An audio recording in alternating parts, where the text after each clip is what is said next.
అత్యవసర ఎంఆర్పిఎస్ ఎంఎస్పి ముఖ్య కార్యకర్తల సమావేశానికి ఇచ్చేసినటువంటి ఉదయగిరి నియోజకవర్గ బిట్ 1 ప్రాంతంగా 4 మండలాల ముఖ్య నాయకత్వానికి మాదిగ రిజర్వేషన్ పోరాట సమితి మందకృష్ణ మాదిగ తరఫున ఉదయ నమస్కారాలు తెలియజేస్తున్నాం.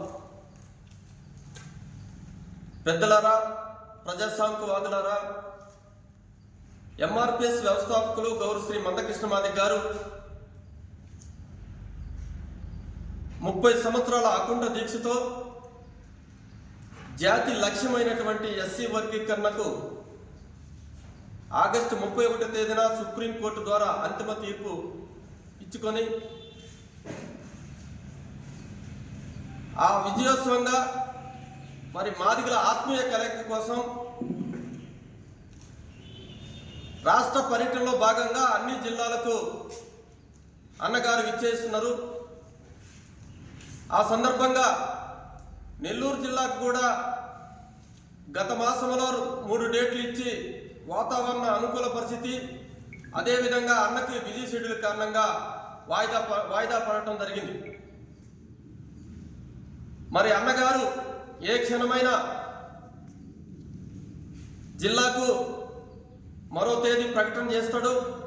ఆ తేదీకి ఈ జిల్లాలో ఉన్నటువంటి నా మాదిగ పెద్దలు, యువకులు, విద్యార్థులు, మహిళలు, ముఖ్యంగా ఈ నియోజకవర్గంలోని ఈ 4 మండలాల మాదిగ పెద్దలు, యువకులు, విద్యార్థులు, మహిళలు ప్రతి ఇంటి నుంచి, ప్రతి ఊరు నుంచి, ప్రతి గడప నుంచి కూడా వేలాదిగా వందలాదిగా తరలి అన్నకు ఘనమైనటువంటి స్వాగతము పలకాలని కూడా ఈ సందర్భంగా తెలియపరుస్తున్నాం. అదేవిధంగా వర్గీకరణ సాధించుకున్న తర్వాత మాలో భాగమైనటువంటి మా సోదరులుగా ఉన్నటువంటి కొంతమంది స్వార్థపరులు మాలల నుండి మాల మహానాడు పేరు మీద మాల గర్జనులని మాల సభలు పెట్టుకుంటూ మా నేత, మహాజన నేత, బడుగు బలహీన వర్గాల ఆశాజ్యోతి గౌరవ శ్రీ మందకృష్ణ మాదిగ గారిని వ్యక్తిగత దోషంలో చేస్తున్నారు. ఇది మీరు మానుకోండి, మానుకోకపోతే మీకు తగిన బుద్ధి చెప్తామని కూడా ఈ సందర్భంగా తెలియజేస్తున్నాం.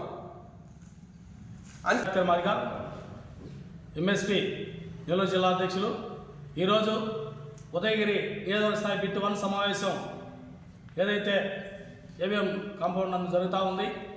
ఈ కార్యక్రమం ముఖ్య ఉద్దేశం ఎస్సీ వర్గీకరణ సాధకుడు మాన్యశ్రీ మందకృష్ణ మాదిగ గారి నాయకత్వంలో ఏదైతే ఆగస్టు 1వ తారీఖున సుప్రీంకోర్టు ఇచ్చిన తీర్పుని అమలు చేసేందుకు ఈ రాష్ట్రంలో ఏదైతే కమిషన్ చేశారో ఆ కమిషన్ ఒక పక్క ప్రక్రియ జరుగుతూ ఉంది.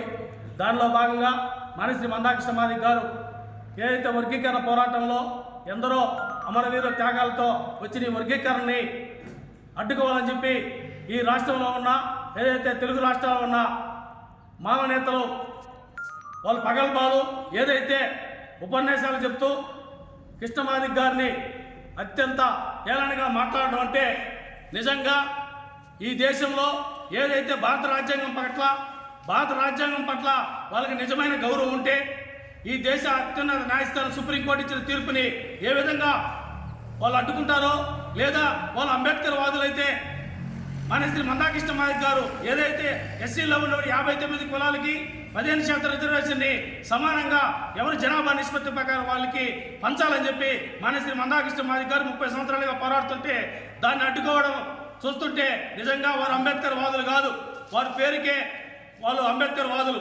నిజంగా మీకు ఆత్మ పరిశీలన చేసుకోండి. నిజమైన అంబేద్కరిస్టులు అయితే అందరు ఎస్సీ రిజర్వేషన్లు ఎవరికైతే ఉందో వారందరికీ దక్కాలని కోరుకుంటారు. అదేవిధంగా ఈ నెల్లూరు జిల్లాలో మాన్యశ్రీ మందకృష్ణ మాదిగ గారు ఎప్పుడు అడుగుపెట్టినా ఈ ఉదయగిరి నియోజకవర్గం నుంచి మాదిగలు నిజంగా ఏదైతే మాదిగలారా ఒక్కసారి ఆలోచించండి. మన కోసం, ఈ జాతి కోసం 30 సంవత్సరాల సుదీర్ఘ పోరాటం చేసినటువంటి మాన్యశ్రీ మందకృష్ణ మాదిగ గారు మన జిల్లాలో ఎప్పుడు అడుగుపెట్టినా మన జాతి ఆత్మధైర్యాన్ని నింపినటువంటి, ఆత్మగౌరవాన్ని తెచ్చినటువంటి మాన్యశ్రీ మందకృష్ణ మాదిగ గారి కోసం ప్రతి ఇంటి నుంచి కూడా మాదిగలు వేలాదిగా తరలి రావాలా. ఎందుకోసం రావాలంటే నీ ఇంటిలో చదువుకున్న విద్యార్థి కోసం, నీ ఇంటిలో చదువుకున్న బిడ్డల కోసం. ఈ రోజు వర్గీకరణ జరిగితే ప్రతి ఇంటిలో ప్రతి ఇంటికి ఒక ఉద్యోగం వస్తుంది. అవి రావాలంటే మానేశ్రీ మందాకృష్ణ మాదిక్ గారు మన కోసం 30 సంవత్సరాల సుదీర్ఘ పోరాటం చేసి మన జిల్లాలో రేపు అడుగు పెట్టబోతా ఉండడు. ఎప్పుడు ఏ సందర్భంలో కూడా పిలుపుని వచ్చినా ఆ పిలుపుని అందుకొని మాదిగలు, వేలాది మంది మాదిగలు నెల్లూరు జిల్లాలో జరగబోయే సభకి ఈ నియోజకవర్గం నుంచి మనం అత్యధిక శాతంగా తరలిరావాలని చెప్పి కూడా మీ మాదిగ జాతి అందరికి కూడా, ముఖ్యంగా ఏదైతే చదువుకున్న యువత మీరు ఖచ్చితంగా ఆలోచించండి. మీరు సినిమా హీరోల పట్ల కాదు, నిజమైన హీరో ఎవరుండంటే నిన్నగాక మొన్నే ఒక సంఘటన జరిగింది. ఏదైతే హైదరాబాద్లో జరిగినటువంటి ఒక విద్యార్థిని అల్లు అర్జున్ కార్యక్రమానికి వస్తే అక్కడ జరిగిన సంఘటన ఇప్పటి వరకు కూడా ఆ సినీ హీరోలు కానీ నిర్మాతలు కానీ ఎవరు సందర్శించుకుంటే నిజమైన హీరోగా ఈ దేశంలోనే ఎక్కడ అన్యాయం జరిగినా ప్రశ్నించే ఒక నిజమైన హీరో మందాకృష్ణ మాదిక్ గారు ఆ తేజస్విని అనే యువకుడిని పరామర్శించి ఆ కుటుంబానికి ఖచ్చితంగా ₹1 కోటి పరిహారం అందాలని చెప్పి డిమాండ్ చేసిన ఏకైక నాయకుడు మందాకృష్ణ మాదిక్ గారు అని చెప్పి తెలియజేస్తూ, ఖచ్చితంగా రేపు నెల్లూరులో జరగబోయే కార్యక్రమానికి ఈ నియోజకవర్గ అత్యవసరంగా తరలిరావాలని విజ్ఞప్తి చేస్తూ జై మాదిగ, జై మందాకృష్ణ మాదిగ.